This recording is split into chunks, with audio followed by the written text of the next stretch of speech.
Hello dear students, in this lecture we will discuss about data flow diagram.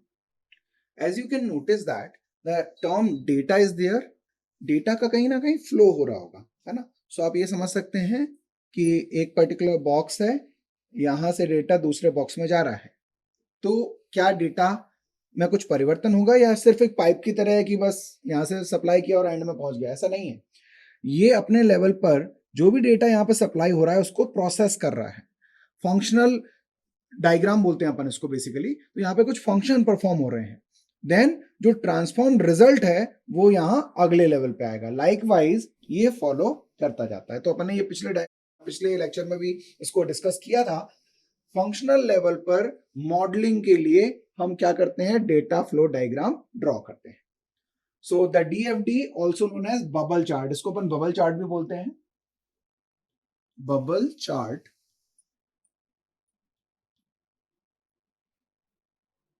it is a hierarchical graphical model of a system that shows the different processing activities of functions that the system performs. Different system level functional properties यहाँ पर reflect हो रही हैं, आप देखेंगे, है ना? एक स्टेप, दूसरी स्टेप, तीसरी step, likewise the data interchange among these functions will take place. अब यहाँ पर एक पर्टिकुलर टाइम पर मान लो यहाँ से यहाँ डेटा गया, फिर इसको वापस से अपन ने लिया, जो भी पर्टिकुलर प्रोसेसिंग होगी यहाँ पर हुई और उसका रिजल्ट यहाँ वापस से सबमिट कर दिया गया। तो there may be a case कि कुछ पर्टिकुलर प्रोसेस इटरेटिव भी हो सकती है ना?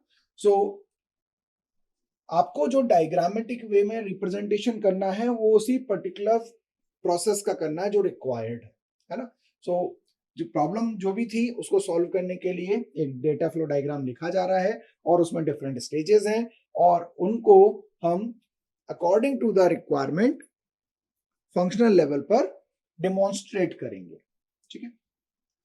सो data generated by the system will take place in the DFD. A DFD model uses a very limited number of primitive symbols. अब ये symbols कौन कौन से हैं? कोई एक डायग्राम अपन देख लेते हैं जिसमें मान लीजिए एक पर्टिकुलर एक्टर है, एक दूसरा एक्टर है और इसके बीच में एक सिस्टम है। मैं इसको सिस्टम बोल देता हूँ। ठीक है? यहां से इनपुट जा रहा है, यहां से आउटपुट आ रहा है। तो ये भी एक तरह से एक DFD कहलाएगा। अगले लेक्चर में हम इसके लेवल्स देखेंगे। Thank you.